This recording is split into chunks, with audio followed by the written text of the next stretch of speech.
এইরকম নদী পেরিয়ে মাল নিয়ে যাওয়া খুবই কষ্টকর। হ্যালো গাইস, আমি শুভাশিস। আরও একটি সুন্দর সকালে তোমাদের সবাইকে স্বাগতম।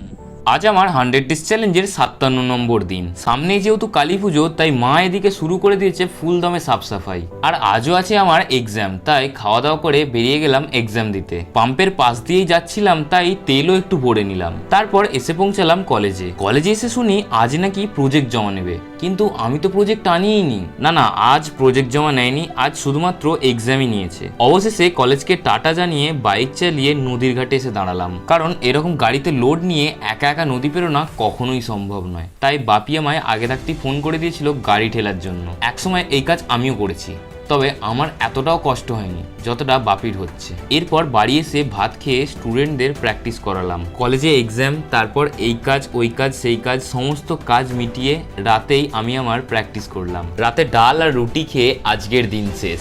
দেখা হচ্ছে আর একটা নতুন সকালে, ততক্ষণের জন্য রাধে রাধে।